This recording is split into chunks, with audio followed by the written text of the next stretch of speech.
Salut à tous, on se retrouve aujourd'hui pour la review du tome 2 de Détective Conan, qui arrive assez vite après la review du tome 1, je trouve, voilà. Avant de commencer, j'aimerais clarifier quelque chose.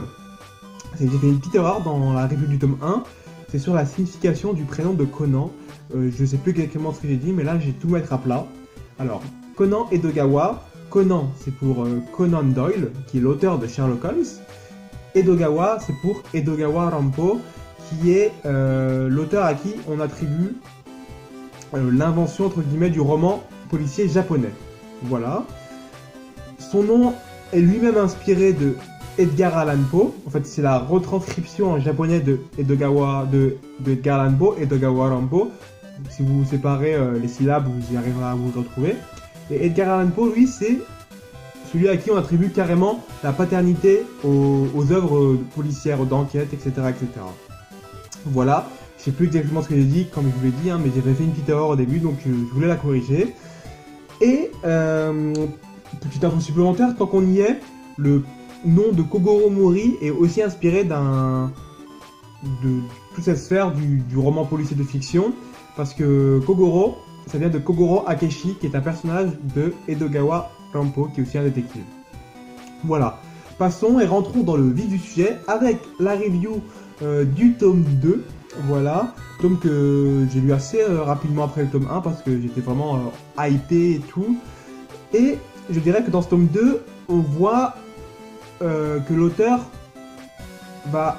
Déjà, on voit un peu plus de thématiques que l'auteur va aborder, je vais y revenir plus tard. Mais on voit aussi que l'auteur a un personnage qui est en dualité, on va dire. Je m'explique. Il y a Conan et il y a Shinichi.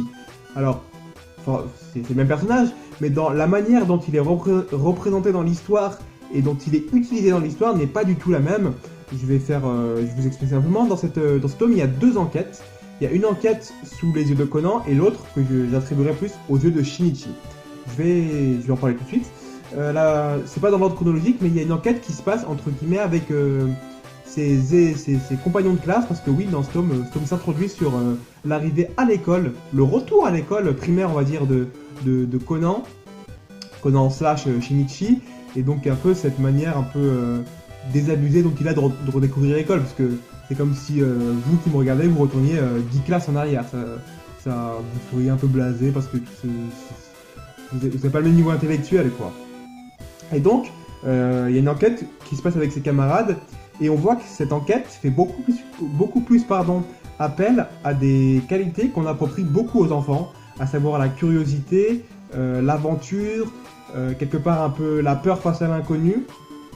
Parce que là, clairement, le scénario de l'enquête, c'est ils vont dans une maison hantée parce qu'ils croient qu'il y a des fantômes. Voilà, ça fait moins adulte, on va dire, que les autres enquêtes de Conan, qui souvent tournent autour du meurtre, de chantage, de viol, de vol, etc., etc.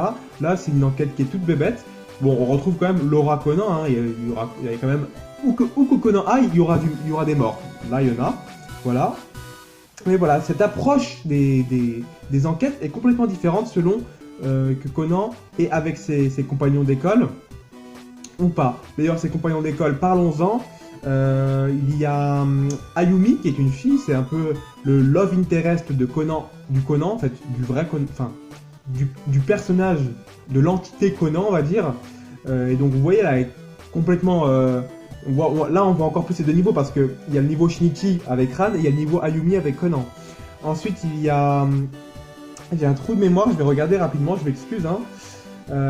En plus j'avais regardé avant pour être sûr. Il y a Genta, pardon, oui, qui lui est le garçon un peu bourru, qui est grand, qui pense qu'à manger. Là aussi on voit, c'est des archétypes un peu plus, comment dire, un peu plus simplets que les personnages adultes, on va dire, qui sont un peu plus nuancés.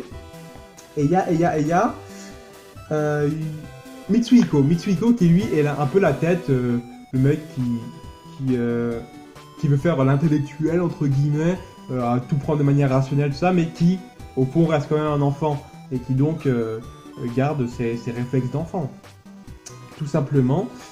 Cette impression, je trouve qu'elle est renforcée par l'abondance de gadgets qui nous sont présentés dans ce tome-là. On a les lunettes qui permettent de repérer les personnes sur qui on a fixé un patch, on a les bretelles élastiques, on a les chaussures qui augmentent la puissance. Tout ça, c'est des éléments qui, je pense, plaisent plus aux enfants de manière générale. C'est pas des trucs...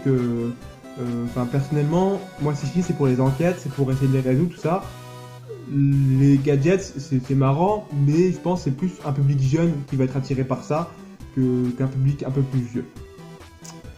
Et donc, là, on a parlé de toute la partie qui tourne autour de l'enfance, de la vision de l'enquête, de l'aventure, etc., etc. Et à côté, on a le côté un peu plus adulte, un peu plus sérieux, avec une enquête c'est une enquête qui, je trouve, qui est très bien écrite parce que on a un fil conducteur, mais on passe par plusieurs étapes. On commence par une histoire d'enlèvement, après il y a un meurtre, après on arrive à... Enfin, c'est vraiment... C'est pas fouillis, mais il y a plusieurs embranchements et c'est très intéressant à suivre. D'autant plus que cette enquête semble s'inscrire dans le plot, le fil rouge général de l'histoire, à savoir la quête des hommes en noir. Puisqu'à la fin de l'enquête, on voit les hommes en noir qui commettent un crime. Il y a deux scènes qui m'ont fait tiquer. C'est à peu près la même situation que dans le tome 1 avec quelqu'un qui doit de l'argent, qui devait donner de l'argent aux hommes en noir. Donc on s'imagine qu'il prépare quelque chose avec tout cet argent. Sauf que cette fois-ci, ça c'est la deuxième chose qui fait tiquer, c'est que c'est un peu plus développé. Le personnage qui doit donner de l'argent aux hommes en noir est plus développé parce qu'on a vraiment l'impression que l'auteur a voulu nous transmettre ses sentiments de désespoir et tout ça, parce qu'il y a une histoire avec sa sœur qui est retenue, etc. etc. Et d'ailleurs, cette sœur aura, je le sais, hein, parce que j'ai reconnu la silhouette, mais aura certainement de l'importance dans l'histoire, vu qu'elle est représentée un peu dans l'ombre, qu'elle appartient entre guillemets au fil rouge de l'histoire, donc voilà. Ce tome est assez intéressant. Il montre encore un peu du folklore japonais, avec les courses de chevaux par exemple, des trucs tout bêtes, hein, mais c'est des trucs qu'on voit rarement dans les mangas, c'est des trucs du quotidien japonais entre guillemets, et aussi sur l'école au Japon, tout ça. Voilà, donc j'attends avec impatience de lire le tome 3, comme je pense vous vous en doutez. Ah oui, je voulais te dire, il y a un autre détective qui est introduit dans ce tome-là. Je sais pas s'il va réapparaître. Là où je m'étais arrêté, il n'était jamais réapparu. Mais je pense qu'il pourrait réapparaître, pour ceux qui s'en rappellent peut-être, c'est le détective qui a des yeux mignons, il a des yeux qui collent pas à sa carrure, voilà. Et j'ai l'impression que dans Conan, tous les personnages, entre guillemets, qui pourraient réapparaîtront. Je verrai dans le futur si ça arrive. Et voilà, donc je pense que ma review est finie, avec 2 enquêtes. Je pense avoir un peu bien développé les idées que je voulais exprimer. Au pire, j'aurai d'autres vidéos pour les exprimer, vous inquiétez pas, il y a 94 tomes, donc en prévision, entre guillemets, 94 vidéos. Donc j'aurai le temps, j'espère, de tout développer. Je vous remercie pour l'accueil de la première vidéo. Et je vous dis à bientôt pour la review du tome 3, je pense. Je pense que c'est la prochaine vidéo qui arrivera. Et voilà. Et aussi, oui, pardon. N'oubliez pas qu'il n'y a qu'une seule vérité. Ciao!